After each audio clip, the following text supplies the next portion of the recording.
श्री स्वामी समर्थ. नमस्कार मंडळी, मी सुप्रिया आपल्या सर्वांचे माझ्या या मराठी यूट्यूब चॅनलवर अगदी मनापासून स्वागत करते. उद्या म्हणजे 10 मे 2024 रोजी आपण अक्षय तृतीया हा सण साजरा करणार आहोत. 3.5 मुहूर्तांपैकी एक मुहूर्त म्हणून हा अक्षय तृतीया हा सण ओळखला जातो. या पूर्वीच्या व्हिडिओमध्ये आपण या अक्षय तृतीयेची संपूर्ण माहिती जाणून घेतलेली आहे. या अक्षय तृतीयेला आपण कोणकोणते उपाय सेवा कराव्यात याविषयीची देखील माहिती जाणून घेतलेली आहे. तर आज आपण या व्हिडिओमध्ये या अक्षय तृतीयेला सकाळी स्नान करत असताना अंघोळीच्या पाण्यामध्ये आपल्याला एक वस्तू टाकायची आहे आणि त्या पाण्याने आपल्याला अंघोळ करायची आहे.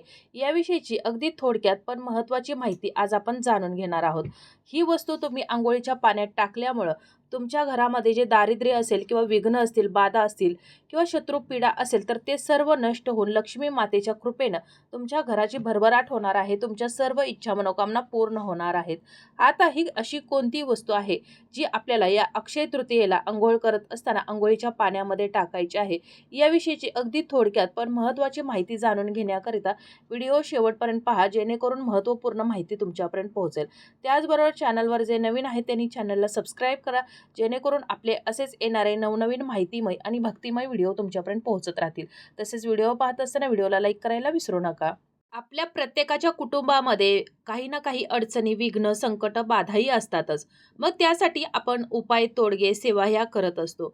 परंतु जर काही विशिष्ट तिथींना जर काही उपाय, काही सेवा जर आपण करत असो तर त्याचे आपल्याला निश्चित फळ प्राप्त होत असते.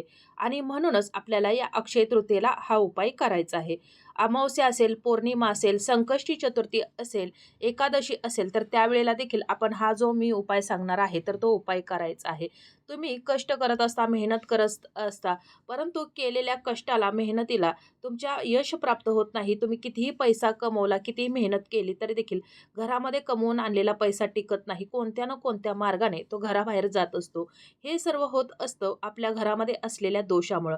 मग पितृदोष असेल, ग्रहदोष असेल, वास्तुदोष असेल किंवा तुमच्या आजूबाजूच्या लोकांना आपलं चांगलं झालेलं पाहवत नाही आणि त्यामुळं ते कोणती ना कोणती बाधा करत राहतात, करणी बाधा करत असतात आणि त्यामुळे तुमच्या घरामध्ये सुखशांती टिकत नाही, घराची भरभराट होत नाही, पैसा कमवलेला राहत नाही, घरामध्ये सतत आजारपण राहिलेलं असतं. मुलांच्या शिक्षणामध्ये, व्यवसायामध्ये, नोकरीमध्ये अडथळे येत असतील किंवा पतीच्या नोकरीमध्ये, व्यवसायामध्ये अडथळे येणार, विघ्न येणार.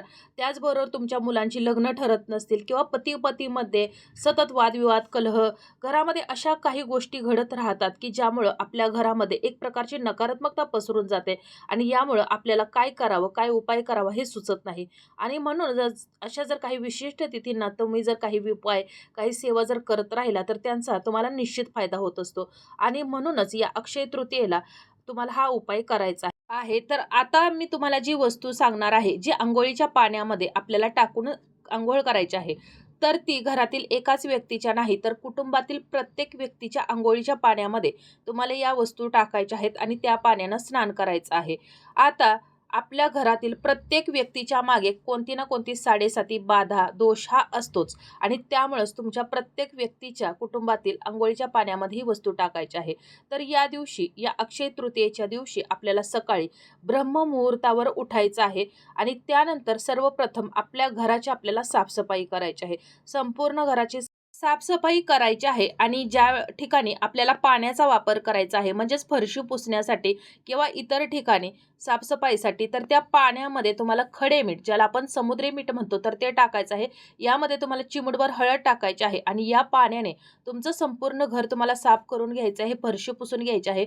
मुख्य दरवाजा, उंबरठा या पाण्याने तुम्हाला पुसून घ्यायचा आहे, साफ करून घ्यायचा आहे.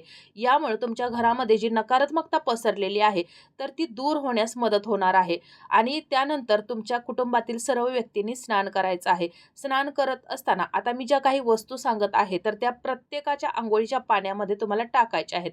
तर त्यातील सर्वात जी पहिली जी वस्तू आहे तर ती आहे खडे मीठ, ज्याला आपण समुद्री मीठ म्हणत असतो. आणि हे जे मीठ आहे तर ते समुद्रापासून आपल्याला मिळतं आणि लक्ष्मी माता ही देखील समुद्रातूनच प्रकट झालेली आहे आणि त्यामुळं आपल्याला अंघोळीच्या पाण्यामध्ये हे जे खडे मीठ आहे तर ते टाकायचं आहे. याचा मिठाचा आणि माता लक्ष्मीचा अगदी जवळचा संबंध असल्यामुळं तुम्ही जर हे मीठ तुमच्या अंघोळीच्या पाण्यामध्ये जर टाकत असाल, तर तुमच्यावरती जी काही विघ्न आहेत, दारिद्र्य आहे, तर ते दूर होण्यास मदत होणार आहे. त्यानंतर दुसरी जी वस्तू आहे, तर ती आपल्याला अंघोळीच्या पाण्यामध्ये टाकायची आहे. तर ती ती आहे हळद. हळद ही आपल्या शरीरावर जी नकारात्मकता पसरलेली आहे, निगेटिव्हिटी आहे, तर ती दूर करण्याचं काम करत असते. त्याचबरोबर श हळद ही आपल्या शरीरासाठी, आपल्या आरोग्यासाठी अतिशय लाभदायक ठरत असते आणि त्याचबरोबर अक्षय तृतीया हा सण भगवान श्री हरिविष्णूंना समर्पित असून या दिवशी भगवान श्री हरिविष्णूंची पूजा केली जाते आणि भगवान श्री हरिविष्णूंना पिवळा रंग अतिशय प्रिय असल्यामुळं आपल्याला ही हळद देखील या आपल्या अंघोळीच्या पाण्यामध्ये टाकायची आहे. त्यानंतर तिसरी जी गोष्ट आहे तर ती म्हणजे आपल्याला या अंघोळीच्या पाण्यामध्ये चिमूटभर काळे तीळ टाकायचे आहेत. हे तीळ देखील आपल्या घरामध्ये जी बाधा असेल, म्हणजेच कोणी करणी बाधा केली असेल, नकारात्मक शक्ती असेल किंवा ग्रहदोष असतील, वास्तुदोष असतील, एखाद्याच्या विवाहामध्ये जर अडथळे येत असतील किंवा एखादी शत्रुपीडा असेल, तर ते सर्व दूर करण्याचं काम हे जे काळे तीळ असतात तर ते करत असतात. आणि म्हणूनच आपल्याला हे काळे तीळ देखील या पाण्यामध्ये टाकायचे आहेत. आणि चौथी जी वस्तू आहे तर ती म्हणजे गंगाजल.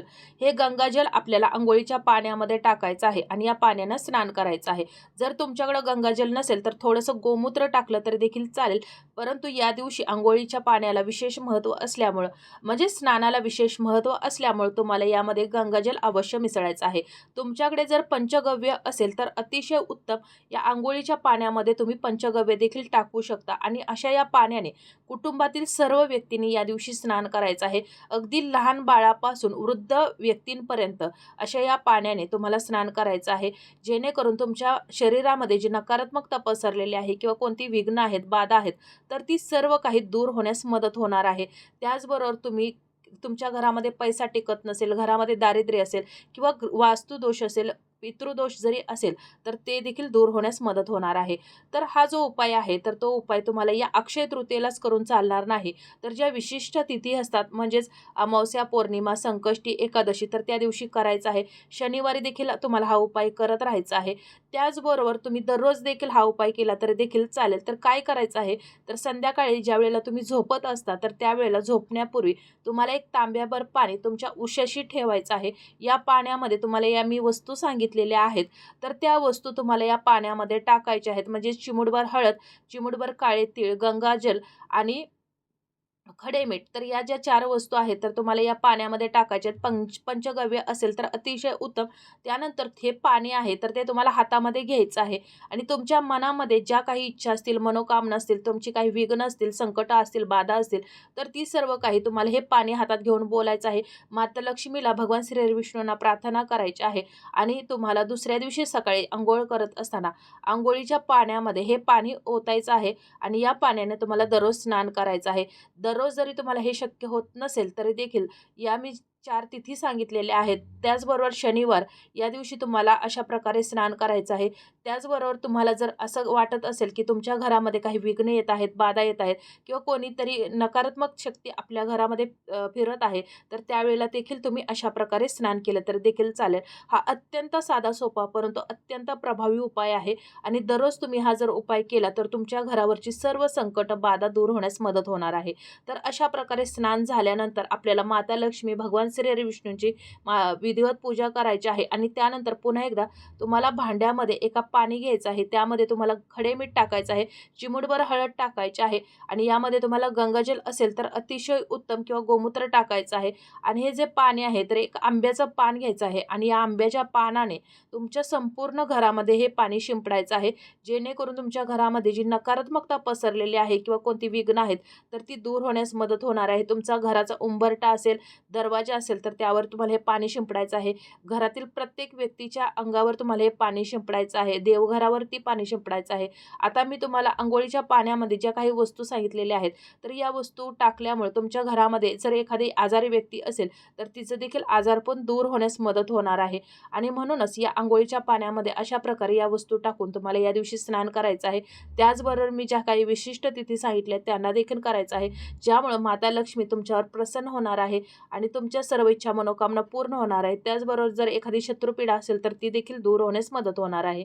तर अशा प्रकारे तुम्हाला हा अगदी साधा सोपा परंतु अत्यंत प्रभावी उपाय या अक्षय तृतीयेला करायचा आहे. शक्य असेल तर दररोज तुम्हाला हा उपाय करायचा आहे. यामुळे तुमच्या घरावरची सर्व विघ्न दूर होऊन तुमच्या 7 पिढ्यांचे दारिद्र्य दूर होऊन तुमच्या घरावरती माता लक्ष्मीचा कृपाशीर्वाद राहणार आहे. घरामध्ये मातेच्या कृपेनं भरभराट होणार आहे. तुमच्या मुलांची, पतीची, घराची प्रगती होणार आहे. तर अशा प्रकारे आपल्याची माहिती आजचा हा व्हिडिओ इथंच थांबवते. ही माहिती हा व्हिडिओ तुम्हाला कसा वाटला कमेंट करून जरूर कळवा. माहिती जर आवडली असेल तर व्हिडिओला लाईक करा, चॅनलला सबस्क्राईब करा आणि हा व्हिडिओ जास्तीत जास्त शेअर करा. जेणेकरून ही महत्त्वपूर्ण माहिती सर्वांजवळ पोहोचेल आणि याची पुण्यप्राप्ती तुम्हालाच होईल. लवकरच भेटू अशाच एका नवीन माहितीमय आणि भक्तिमय व्हिडिओसोबत. तोपर्यंत धन्यवाद.